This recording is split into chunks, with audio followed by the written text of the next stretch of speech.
The Pixel 7 and Pixel 7 Pro provide a refined design, but that's not the only improvement over last year's efforts. Cameras get a huge upgrade this year, highlighted by the Pixel 7 Pro's telephoto zoom capabilities. There are several new software tricks too. Battery life could still be a concern though. Both the Pixel 7 and Pixel 7 Pro pick up where the Pixel 6 series left off last year. The horizontal camera bar is back, but now it's a soft finish metal, polished aluminum on the Pro and matte aluminum on the standard Pixel 7. The camera lenses are also more prominent on this year's models than they were on the Pixel 6. It shows that Google really wants you to focus on those cameras, which is understandable given how critical photography is to the Pixel's overall value. In another return from last year's design, the Pixel 7 features a flat display. The 6.3-inch OLED is easy to use one-handed while also packing punchy colors. During my hands-on time at Google's store, I couldn't take the Pixel 7 outside to see how well it handled sunlight, but it seemed bright enough in the store's lighting. For what it's worth, Google is promising a 25% boost to brightness from the Pixel 6, and the Pixel 7 will certainly need to deliver on that, so keep up with the bright screens of the iPhone 14 and Galaxy S22. Overall, the Pixel 7 feels solid and sturdy. Its premium feel belies its price tag in the best way possible. The same feelings goes for the Pixel 7 Pro too. This model is larger with a slightly curved 6.7-inch OLED display. Its camera bar houses the telephoto camera separate from the other two lenses, creating a unique look that distinguishes the Pro from the Pixel 7 beyond just the size. I like the refinement of the design first introduced last year, and I am happy to see Google continue to try to stand out from the sea of other smartphones. The Pixel 7 and Pixel 7 Pro both received some major camera upgrades this year, with the Pixel 7 Pro getting the more significant boost. Google put a huge emphasis on zoom, with the Pixel 7 Pro aiming to offer professional-level telephoto capabilities. Google's Super Res Zoom technology has vastly improved. Not only does it allow the main 50 megapixel camera to shoot at 2x, cropping down to a 12.5 megapixel image, but the Pixel 7 Pro can get high quality zoom anywhere between 2.5x to 4.9x by combining images from the main and telephoto cameras. At 5x, the telephoto lens kicks in, but Super Res Zoom works similarly up to 10x, which Google claims can create some amazing zoomed images. Super Res Zoom still does what it set out to do by cleaning up high digital zoom photos.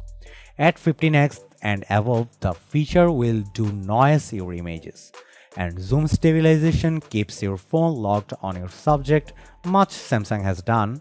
This also helps provide nice zoomed images. Google really wanted to highlight the real tone. Its inclusivity measures to ensure that everyone's skin tones are properly represented in their pictures. But that's not only inclusivity feature. Guided Frame helps blind users take perfect selfies by guiding them via voice to line up their shots. While I'm not blind, I nonetheless find this so cool. Both the Pixel 7 and Pixel 7 Pro feature a new macro mode, much like Apple introduced with the iPhone 13. Google accomplished this by increasing the ultra-wide sensor size by 25%, but it also added autofocus to that camera. All of that combined with Pixel's computational photography prowess should equal some beautiful macro shots. But what about video?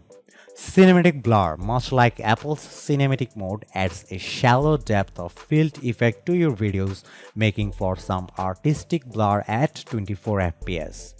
Active stabilization is just like Apple's action mode, meaning it offers gimbal-like stabilization to videos.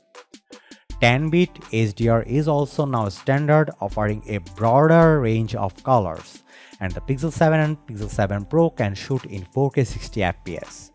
Suffice to say, I can't wait to try out video and compare the Pixel 7 Pro to the iPhone 14 Pro.